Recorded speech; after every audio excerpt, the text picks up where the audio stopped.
Hello dear students, I am Rajveer, your German language teacher. बहुत से students की query है कि सर हम अभी टेल के एग्जाम प्रिपरेशन कर रहे हैं, जिसके अंदर हमारा जो इश्प्राक बाउस्टाइन वाला पार्ट है ना, वो बहुत बड़ी प्रॉब्लम बन जाता है। चाहे वो फर्स्ट टाइल हो, चाहे वो सेकंड टाइल हो। बट जब आपके वीडियोस देखते हैं और उसके थ्रू हम जब बाद में वीडियो देखने के बाद में हमें पता चलता है कि ये तो बहुत आसान था। एक्चुअली देखो, बात ये है कि हर एक चीज जो है ना, वो एक्सपीरियंस के थ्रू आती है। अभी मैं आज 10 सालों से जर्मन टीच कर रहा हूँ, तो डेफिनेटली मुझे वो बहुत ईजी लगता है। और जब मैं एक्सप्लेनेशन देता हूँ तो भी मैं अपने एक्सपीरियंस के थ्रू इतने स्टूडेंट्स को टीच किया है, तो उसके अकॉर्डिंगली मुझे पता रहता है कि स्टूडेंट्स को किस तरीके से वो ईजी बन सकता है। तो उस वजह से आप लोगों को जब आप वीडियो देखते हो उसके बाद में बहुत ईजी लगता है, बट जब आप खुद करते हो तो आपको कहीं ना कहीं डाउट्स रहते हैं। तो देखो, सबसे पहले तो ये आपके लिए इंपॉर्टेंट है कि जितनी ज़्यादा आप प्रैक्टिस करोगे उतना ज़्यादा आपका आउटपुट आना स्टार्ट हो जाएगा। और वो कभी भी ऐसे नहीं होगा कि आपने 2 इश्प्राक बाउस्टाइने, 3 इश्प्राक बाउस्टाइने करे और उसके बाद में आप बहुत कॉन्फिडेंट फील करने लग जाओ। नहीं, इम्पॉसिबल सा है। उसके लिए तकरीबन आपको 10 टू 15 मॉडल पेपर्स के इश्प्राक बाउस्टाइने करने होंगे। उसके बाद जाके आप एटलीस्ट ये सोच सकते हो कि हाँ, अब जो है मुझे काफ़ी कॉन्फिडेंस फील हो रहा है। और देखो, सबसे बड़ी बात इश्प्राक बाउस्टाइने के अंदर ये भी होती है कि जब आप इश्प्राक बाउस्टाइने करते हैं तो आपकी A1 से लेके जिस भी लेवल का आप टारगेट कर रहे हैं, वो बहुत मैटर करता है। जैसे आप A1, A2 और B1, अगर आप B1 का एग्जाम प्रिपरेशन कर रहे हैं तो सीधी सी बात है कि A1, A2, B1 इन तीनों में आपकी स्टार्टिंग से ग्रामर कैसी थी वो मैटर करती है। कभी कभी स्टूडेंट्स क्या B1 में आ गए, अब A1, A2 की ग्रामर अच्छी नहीं थी तो वो लिंक्स जो है ना उनको कनेक्ट नहीं कर पाते हैं, और उस वजह से भले ही वो चाहे उस लेवल पे आके कितना भी प्रैक्टिस करने की कोशिश करें, बट वो इश्प्राक बाउस्टाइन है उनका इम्प्रूव नहीं हो सकता है। इसीलिए आपको अपना बेस स्ट्रांग रखना चाहिए। जब आपका बेस स्ट्रांग होगा तब जाके आप एडवांस लेवल में अच्छा करोगे। तो आई होप कि जो भी वीडियोस हैं मेरे, उनके थ्रू आप अपनी ग्रामर वगैरह इंप्रूव कर सकते हैं। और साथ में इश्प्राक बाउस्टाइन के भी बहुत सारे वीडियोस हैं, उसमें जब आप प्रैक्टिस करते हैं तो उसको देख सकते हैं कि मैं किस तरीके से आपको सारी चीजें एक्सप्लेन कर रहा हूँ। अभी हम एक इश्प्राक बाउस्टाइन करते हैं और मैं आपको द मोस्ट ईजिएस्ट वे में और सारा अच्छे से एक्सप्लेन करके बताता हूँ कि किन किन चीज़ों को आपको इश्प्राक बाउस्टाइन करते टाइम ध्यान रखना चाहिए। Let's start. ओके, तो हम ये वाला इश्प्राक बाउस्टाइन जो देखते हैं, लीबर जिबलर, और ऑप्शन 0 जो है वो ऑलरेडी यूज्ड हो गया है, लाइडर। सो लाइडर habe ich nicht mehr so viel Zeit, और फुल स्टॉप हो गया है। नेक्स्ट के अंदर अगर हम ऑप्शंस देखें तो वैन है, आल्स है और वी है। तो देखो, इन ऑप्शंस को करते टाइम आपको इश्प्राक बाउस्टाइन करते टाइम आपको सबसे पहले ये ध्यान होना चाहिए कि वैन, आल्स और वी किस लिए यूज होगा। तो सबसे पहले अगर हम देखें तो वैन जो है वो एक कनेक्टर है, जिसके अंदर कॉन्जुगेटेड वर्ब जो होती है वो at the end of sentence जाती है। जबकि यहाँ पे अगर देखा जाए तो सू प्लस इन्फिनेटिव हो रहा है और ये कॉमा भी आ गया है, तो इसका मतलब वेन जो है वो तो यहाँ करेक्ट नहीं रहेगा। आल्स और वी को देखना है कि आल्स और वी जो है वो बेसिकली किस सेंस में यूज होता है। आल्स जो है उसके बेसिकली 2 यूजेस है, एक तो वो पास्ट के अंदर यूज होता है और एक वो कंपैरिजन के अंदर यूज होता है। बट हम सेंटेंस को रीड करेंगे तो वो क्लियर होगा हमें कि वो किस सेंस में यूज हो रहा है। कि lidar habe ich nicht mehr so viel Zeit, कि अभी अनफॉर्चुनेटली मेरे पास ज्यादा टाइम नहीं है फ्रूअर उम डियर सु श्राइबन। तो देखो, सामने वाला पर्सन ये कह रहा है कि अभी मेरे पास अनफॉर्चुनेटली ज्यादा टाइम नहीं है। और वी जो है उसका यूज होता है एज के सेंस में, या फिर यूज होता है हाउ क्वेश्चन वर्ड के सेंस में। तो अगर हम यहाँ पे वी का यूज करें कि वी फ्रूअर, कि मेरे पास में अभी ज्यादा टाइम नहीं है, एज लाइक अर्लियर। सो वी फ्रूअर यहाँ पे बिल्कुल सही होगा। वी फ्रूअर का मतलब हो गया यहाँ पे एज लाइक अर्लियर। उम डियर सु श्राइबन, टू राइट यू। तो इस सेंस में हमारा जो मीनिंग है वो भी अप्रोप्रिएट मैच कर रहा है, तो आंसर वी हम करेक्ट कर देंगे। नेक्स्ट अगर हम बात करें कि अब heute schaffe ich एंडलिश, हमारे पास ऑप्शन है। देखो, शाफन एक वर्ब है, इट मीन्स टू मैनेज। तो एस है, इन है और जी है। तो आपको ही पता है इन जो है वो हिम के लिए यूज होता है, और जी जो है वो हर के लिए, देम के लिए, उनके सेंस में यूज होता है। और आपको भी पता है कि यहाँ पे किसी भी सेंस में किसी पर्सन के बारे में अभी तक कोई भी बात नहीं हुई है। तो lidar, aber heute schaffe ich, और शाफन वर्ब है उसके साथ ज्यादातर एस जो है वो बहुत फ्रिक्वेंटली यूज होता है इट के सेंस में। जैसे आप इंग्लिश में भी बोलते हो कि fortunately I can manage it, तो ये जो इट का सेंस आ रहा है वो यहाँ पे एस के सेंस में आ रहा है, तो इस वजह से हम इसके साथ में जाएंगे। तो क्या हो गया कि aber heute schaffe ich es endlich। तो ये जो एस है ना, इसके बारे में इंफॉर्मेशन इस सेंटेंस में है कि ich heute, aber heute schaffe ich es endlich dir einen kurzen Brief zu schicken, कि ये मैनेज कर पा रहा है क्या, ये एक शॉर्ट मेल जो है वो लेटर जो है उसको सेंड करने का। आगे अगर हम देखें तो ich habe dir doch erzählt, dass wir im April eine Klassenfahrt machen. और यहाँ पे ब्लैंक है, art ग्रीशिश Leistungskurs will natürlich auch Greenland fahren. तो देखो ऑप्शंस हमारे पास उनजरन, उनजरर या उनजर है। तो आपको भी पता है कि जब हम नॉमिनेटिव केस में होते हैं, यहाँ पे अगर आप देखोगे तो नॉमिनेटिव केस के अंदर अगर हम हैं तो ये विल जो है वो मॉडल वर्ब हो गई और फारन मेन वर्ब हो गई। नाक ग्रीशन लैंड जो है वो तो कंट्री हो गई और उसके साथ में ये प्रीपोजिशन कवर है, तो यानी ये सब्जेक्ट या ऑब्जेक्ट नहीं हो सकता। अब यहाँ पे जो रिमेनिंग थिंग रह रही है वो सब्जेक्ट के सेंस में है, क्योंकि और कुछ तो है ही नहीं सेंटेंस में। तो अब अगर ये सब्जेक्ट के सेंस में यूज हो रहा है तो आपको भी ये पता होना चाहिए कि जर्मन में सब्जेक्ट के सेंस में यूज होने वाली सारी चीजें नॉमिनेटिव होती है। अब नॉमिनेटिव के अंदर कुर्स जो है उसका आर्टिकल मैस्कुलिन होता है, तो मैस्कुलिन में नॉमिनेटिव में आपको एंडिंग्स पजेसिव प्रोनाउन की A1 से ही सीखते हो आप, उसमें आपको पता है कि कोई भी एंडिंग पजेसिव प्रोनाउन मैस्कुलिन में नॉमिनेटिव में नहीं होती है। तो इसका मतलब क्लियरली हमारा उनजर जो है यहाँ पे करेक्ट है। तो उनजर यहाँ पे हमारा करेक्ट है। तो इसके पीछे कंक्लूजन क्या निकला कि नॉमिनेटिव है और सब्जेक्ट है। नॉमिनेटिव है क्यों? क्योंकि सब्जेक्ट है और मैस्कुलिन है, तो उस वजह से कोई एंडिंग नहीं। फेमिनियन होता तो ई एंडिंग हो सकती थी, न्यूट्रल होता तो भी कोई एंडिंग नहीं, और प्लूरल होता तो ई एंडिंग। तो इसके अकॉर्डिंगली हमने देख लिया।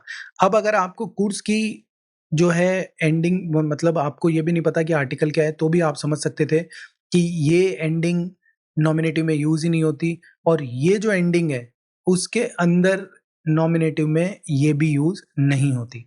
तो इससे आपको ये क्लियर हो गया कि कहीं न कहीं हमारी जो उनज़र है यानी ये मैस्कुलिन है उसके अकॉर्डिंग सही है। आगे अगर हम देखें 24 के अंदर तो नाक ज़ूखन है। ज़ूखन यहाँ नाउन के सेंस में यूज़ हो रहा है क्योंकि कैपिटल है, और यहाँ नाक जो है वो एक प्रीपोजिशन है और वो भी कौन-सी? डाटिव। तो डाटिव केस में अगर हम देखें तो लांगेस्ट, तो ये तो आपको भी पता है कि ईएस एंडिंग या एस एंडिंग जो लगती है एडजेक्टिव में वो लगती है हमारे गेनेटिव केस के अंदर, और यहाँ गेनेटिव तो बिल्कुल भी नहीं है क्योंकि नाक फिक्स आपकी कौन सी प्रीपोजिशन है? डाटिव, तो उसमें कोई सेंस ही नहीं है। अगले में हमारे पास लांगम है और लांग है। तो देखो आप लोगों ने अगर थोड़ा बहुत भी गौर से जर्मन को अच्छे से, ग्रामर को थोड़ा बहुत भी अच्छे से किया है तो आपको भी पता है कि डाटिव के अंदर हम कहीं पे भी ई एंडिंग का यूज नहीं करते हैं। तो बिना सोचे समझे आंसर बी करेक्ट हो गया। लांगम जो है, जब भी आप डाटिव केस के अंदर विदाउट आर्टिकल में अगर आप मैस्कुलिन या न्यूट्रल में एंडिंग लगाओगे, पजेसिव प्रोनाउंस एंडिंग लगाओगे ये एडजेक्टिव्स की, तो वो हमेशा ईएम एंडिंग के साथ आती है। तो नाक लांगम जूखन haben wir uns entschlossen। अब यहाँ पे सूडन है, सूडन भी यहाँ डायरेक्शन के सेंस में यूज हो रहा है, तो इन देन बिल्कुल सही है। तो उसके अकॉर्डिंगली यहाँ पे ग्रीशियन लैंड्स, तो अगर आप यहाँ देखोगे तो साउथ के सेंस में हम इंग्लिश में भी इन द साउथ ऑफ ऐसे बोलते हो, तो in then Sudan Grecian lands बिल्कुल सही हो जाएगा। नेक्स्ट की अगर हम बात करें तो दी Klassenfahrt dauert nämlich nur 8 Stunden, 8 Tage und genügend gerade für den Belohnungs। Außerdem gibt es dort auch die Sehenswürdigkeiten। अब अगर हमारे पास ऑप्शंस देखें हम 26 के लिए, तो 26 में मेरर है, माइस्टन है और फीलन है। तो देखो आपको भी पता है मेरर का यूज तो होगा जब हम कंपैरिजन करें, जबकि यहाँ पे कंपैरिजन नहीं हो रहा है, फर्दर इंफॉर्मेशन से ऐड हो रही है कि außerdem gibt es dort auch die meisten Sehenswürdigkeiten, कि इसके अलावा क्या है वहां पे, जो मोस्ट ऑफ द अपने जेन स्वीडिश गाइडन यानी मॉन्यूमेंट्स है वो वहां पे है। तो ये एक एड ऑन इंफॉर्मेशन थी, तो माइस्टन यहाँ पे बिल्कुल सही है। फीलन का मतलब देखो, दी फीलन जेन स्वीडिश गाइडन का मतलब मैनी हो गया, तो मैनी नहीं, वहां पे वो अवसर देम की वजह से वो फर्दर इंफॉर्मेशन ऐड कर रहे हैं, तो वो भी एक एडवांटेज हो जाएगा वहां पे जाने का। नेक्स्ट के अंदर देखो, दी ऑर्गेनाइजेशन इस्ट फोन आइनम ग्रोसन राइजर ब्यूरो यूबन नोमन, और यहाँ पे ब्लैंक है। तो देखो जाइन का कॉन्जुगेशन हो रहा है, पार्टिसिप्स वाई है, फोन प्रीपोजिशन लगी हुई है, तो ये 100% इंडिकेशन है कि यहाँ पे पैसिव यूज हो रहा है। अब आपको भी पता है कि परफेक्ट में आपको याद रखना पड़ेगा कि परफेक्ट में जाइन का होता है कॉन्जुगेशन, आप पार्टिसिप स्वाय फॉर्म जो है वो सेकंड लास्ट रखते हैं और आखिरी में रखते हैं वोर्डन। बस इतनी सी बात है, ये आपको ध्यान रखनी थी, और आपका मात्र 1 सेकंड में आंसर आ सकता है। कोई भी आपको ये नहीं देखना कि क्या मीनिंग है, क्या हुआ है, whatever, nothing you need to say this. बस आपको रूल्स याद रहे तो आपने just a minute, just a second के अंदर आप आंसर ले आ सकते हो कि वार्डन आएगा। तो ये ध्यान रखना है जब भी आप पैसिव में परफेक्ट का पैसिव बनाते हो तो यही फॉर्मूला है, ज़ाइन का कॉन्जुगेशन, पार्टिसिप्स वाई और वार्डन। नेक्स्ट के अंदर अगर हम देखें तो वियर फ्लीगन बिस आथन, तो देखो आथन जो है वो एक प्लेस है, तो उसके अकॉर्डिंगली बिस तो आ गया, सू है, नाक है और यूबर है, तो आप A1 से ही करते आ रहे हो। जब भी आप किसी कंट्री सिटी की तरफ ड्राइव करके जाते हो तो वहां नाक का यूज होता है, तो बहुत ही क्लियर है। Und von da aus werden wir mit einem Reisebus fahren. Das wird sicherlich interessant. Altgriechisch-Lehrer, unser Altgriechisch-Lehrer kommt übrigens auch mit. कि जो ओल्ड ग्रीशिश टीचर है that will also come in 2 Wochen. So unser Altgriechisch-Lehrer kommt übrigens auch mit. In 2 Wochen ist es so weit.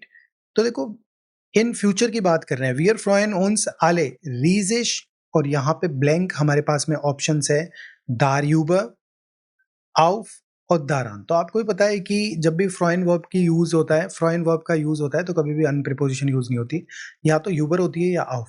दोनों का meaning आपको बहुत अच्छे से समझ के रखना है कि यूबर सेंस में यूज होता है कि जब आप हैप्पी होते हो किसी चीज के बारे में, और आउफ का यूज होता है जब आप लुकिंग फॉरवर्ड होते हो किसी चीज के बारे में फ्रॉइन वर्ब के साथ। तो आप खुद सोच सकते हो कि इन 2 Wochen ist es so weit कि 2 weeks में ये सारा सब कुछ होगा। तो wir freuen uns alle riesig darauf, क्योंकि आप लुकिंग फॉरवर्ड हो चीजों के लिए, तो इस वजह से आंसर darauf यहाँ पे करेक्ट है। Hoffentlich ist das Wetter gut, denn dann können wir vielleicht sogar im Meer schwimmen. Das viewed है जाई या वेर है, तो देखो जाई तो बिल्कुल ही रॉन्ग है, और जब आप इमेजिनरी करते हो तो कनेक्टिव स्वाई यूज होता है और उसके अंदर जाइन की जगह वेरन का कॉन्जुगेशन होता है। तो दास वेर है सुपर, इस शिकर डियर आइने कार्टर फॉन unterwegs, मार्क्स गुड। तो देखो इस तरीके से हमने सारा देखा। अगर आप फर्स्ट में देखो तो वी फ्रूअर का मतलब एज लाइक अर्लियर के सेंस में हुआ, एस जो है वो शाफन वर्ब के साथ में यूज हुआ।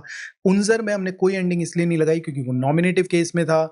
लांगम में इसलिए लगाया क्योंकि डाटिव के अंदर मेस्कुलिन और न्यूट्रल में विदाउट आर्टिकल अगर एडजेक्टिव एंडिंग लगती है तो वो ईएम लगती है। 25 के अंदर इन देन स्वीडन आपने बहुत बार सुना भी होगा, डायरेक्शन के लिए इन प्रीपोजिशन यूज होती है। दी माइस्टन जेन स्वीडिश काइटन यहाँ बिल्कुल सही है, जैसे कि मोस्ट ऑफ द मॉन्यूमेंट जो है वो वहां पे लोकेटेड है। वार्डन मैंने आपको बहुत अच्छे से बताया था कि पैसिव में था और वो भी परफेक्ट के, तो इस वजह से वार्डन लगता ही लगता है, फिक्स है वो। नाक प्रीपोजिशन सिटी कंट्री के लिए यूज होती है। दाराउफ जो है वो यूज हुआ है इन द सेंस ऑफ फ्रॉइन वर्ब के, और आखिरी में वेरे यूज हुआ है बिकॉज ऑफ वहां पे कनेक्टिव स्वाई यूज हुआ है कि दास वेरे सुपर, फ्यूचरिस्टिक बात है और साथ में इमेजिनरी है कि वहां बहुत सुपर होगा, अभी हुआ नहीं है, होगा, तो इसका मतलब ये है। तो इस तरीके से देखो, अगर आप स्प्राक बाउस्टाइने को देखोगे, और मैंने आपको पहले भी बताया था कि ओवरऑल आपकी जो ग्रामर A1 से लेके जिस भी आप लेवल में हो वो हमेशा मैटर करती है।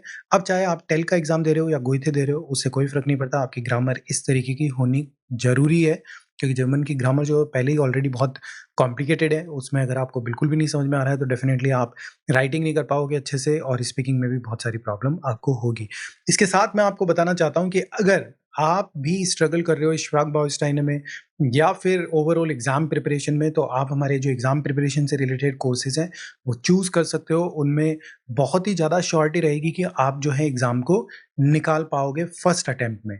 तो आपको भी पता है कि आप एक नर्स हैं या फिर आप हाउस बिल्डिंग करना चाहते हैं, तो सर्टिफिकेशन आपके लिए बहुत इंपॉर्टेंट है। साथ में आपका प्रैक्टिकल लर्निंग भी इंपॉर्टेंट है कि आप जर्मनी जाने के बाद में चीज़ों को प्रैक्टिकली समझ पाओ, सारी चीज़ें अच्छे से कर पाओ, तो उसके लिए आपको ये जो क्लासेस हैं बहुत इम्पैक्टफुल होगी। अगर आप एक बिगनर हैं तो डेफिनेटली आपको A1 से स्टार्ट करना चाहिए हमारे साथ में, ताकि आपको इन फ्यूचर जब आप इतने बड़े लेवल पे आओ तो ये रिग्रेट ना हो कि मेरी जो शुरुआत हुई वो बिल्कुल भी सही ढंग से नहीं हुई। बहुत से स्टूडेंट्स की यही प्रॉब्लम है कि उनकी जो शुरुआत है वो बिल्कुल भी अच्छे से नहीं हुई। आज वो स्ट्रगल कर रहे हैं, तो प्लीज़ ऐसा मत करो, नहीं तो आपके काफ़ी डीमोटिवेशन होगा आपको, और साथ में जो एक क्लास के अंदर जो एटमॉस्फेयर रहता है उसके अंदर आपको खुद को लगेगा कि मैं अप टू द लेवल नहीं हूँ। बाकी आप प्रैक्टिस करते रहिए, डेफिनेटली आप में इम्प्रूवमेंट आएँगे। Cheers, bis zum nächsten Mal.